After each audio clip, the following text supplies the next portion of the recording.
Hey guys, welcome back to the channel, and now I am about to give you the review that you probably all have been waiting for, and that, of course, is Sentimental Value, directed by Joachim, starring Stellan, Renate, Reinsve, Inga, Ibsdotter, Lilleaas, and Elle, and this follows Nora, played by Renate Reinsve, who's this actress who lives in her family's old home, and then her estranged father, Gustav, played by Stellan Skarsgård, walks back into her and her sister's life and decides that he's going to make a movie and that he wants Nora to play the leading role. Now, this movie you've probably heard so many things about ever since it premiered at the Cannes Film Festival back in May. It got rapturous reviews at that festival, and a lot of people are thinking it's one of the big Oscar contenders this upcoming award season. It's going to get nominated for Best Picture, acting especially, all that and so much more. But also that it's just one of the most moving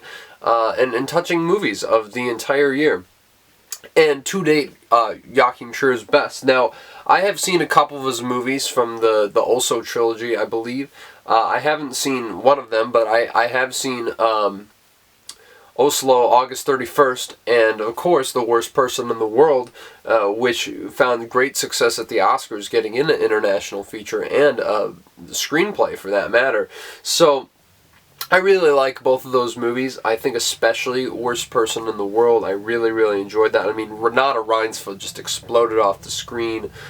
Just such an incredible and beautiful screen presence, and she's just been so great in everything that she's been popping up in to date. So naturally, I was very excited to see this. This was my most anticipated movie of the entire festival. Now, keep in mind, this festival screwed up my sleep schedule bad.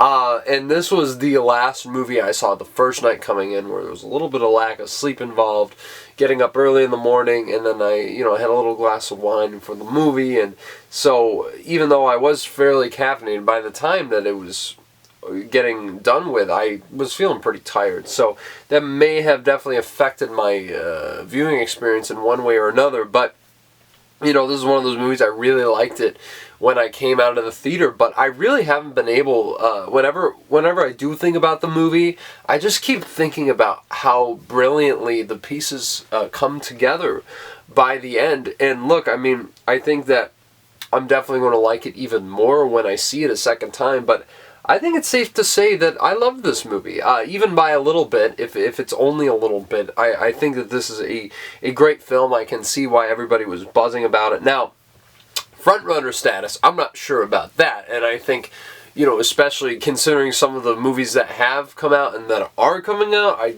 think it's going to have some really tough competition when it comes to getting Best Picture, but it's absolutely getting nominated. This is going to resonate with so many people, especially the actors branch of the Academy, because the performances here are absolutely great.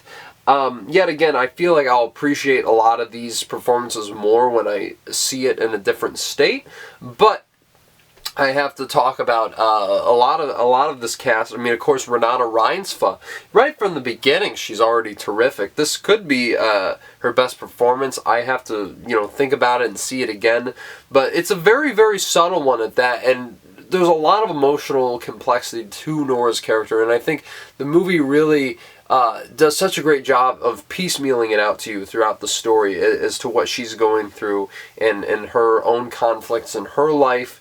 And I just think Reinsve portrays that brilliantly. It's almost weird to think that she's a lead, because I think Stellan Skarsgård is more of a lead than she is. But I do think she makes the most of every second of her screen time. And I can't wait to see her land her first Oscar nomination for this. Same with Stellan Skarsgård here. I mean, yet again, I have to see this again to see where this ranks for my favorite performances of the year. But, I mean, it's kind of hard to deny that he is great in this. Yet again, a very solid performance, not one that really calls attention to itself. But he is so commanding every second he's on screen. He has such a strong presence. The narrative is really focused around him, I'd say, more than anyone else. So maybe he should be considered the lead of this movie. But I just think the work that he's doing here is probably some of the best of his career. gets to deal with a lot of emotional nuance throughout the story, and is definitely the catalyst to, you know, everything that happens in this family, because that's really what this movie's about. But I'll get into that in a little bit, because we have to talk about Inga Ibsdotter Lilleaas, who plays the other younger sister, and yet again, not a name I had heard of before this movie, but she is absolutely terrific in this, and I think one of the, maybe even more a standout, in my opinion, than those two. And yet again, she has a few moments in the movie where she is really the center of the attention, and, you know, gets to show her whole emotional arc, you know, the things that she, you know, discovers throughout the movie. It really is so beautiful, and especially a couple scenes near the end with her, ooh, are really the emotional highlights of the entire film. But, you know, I know that this performance might not be the most complex, but I think the one that I was the most impressed by on at least initial viewing was Elle Fanning. I mean, you know, has been in movies since like Daddy Daycare, so she's been around a long time, but more so recently, in the past few years, she's been putting in some really great work. She was great in A Complete Unknown last year, which was a huge Oscar contender. But I think what impressed me about Elle Fanning so much in this movie, she has such a wonderful bag of acting tricks at her disposal throughout this entire movie.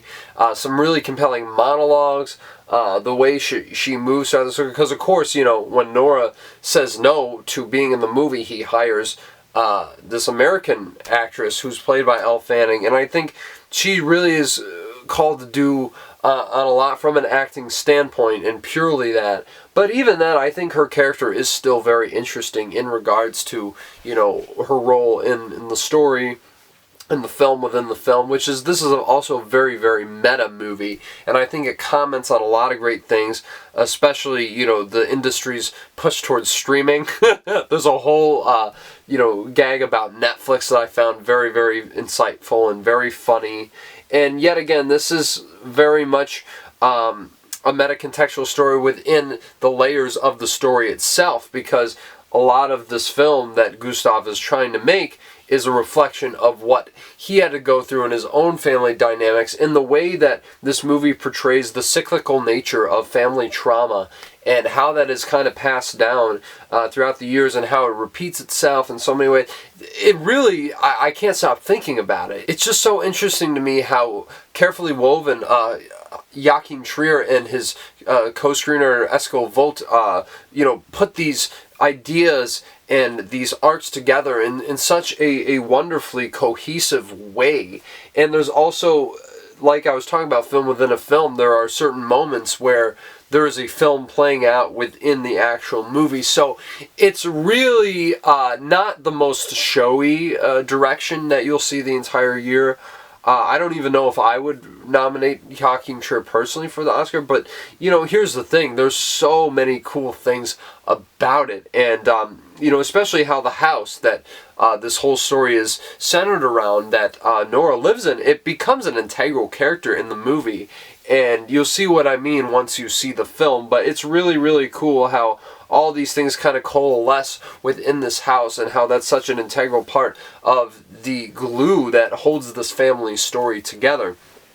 And I just think that these performances, though, back to that for a second, I think they're all getting nominated. It's one of the strongest ensemble casts of the entire year. I think it's going to be nominated for the first ever Best Casting Oscar. It'd really be hard to see this missing at all, because everybody is just so terrific in this, however long they're on screen or not. It's just really, really great acting all across the board. And I really do think that this story itself also has, you know, elements of some other movies we've seen. Another, you know, well, I guess this is a Norwegian film, but, you know, to reference a Swedish filmmaker, Ingmar Bergman, there's definitely shades of Persona in this as well, you know, when it comes to, like, you know, Elle Fanning's character trying to replicate, you know, Renate Reinsve's Nora. So I really do love how there's so many things going on in a way that feels natural to the story. It doesn't feel like any of this is like ham-fisted at all. It, like I said, it coalesces beautifully to one of the most stunning finales. I think one of the most holistic finales of the entire year, which is why I keep thinking about this movie from time to time.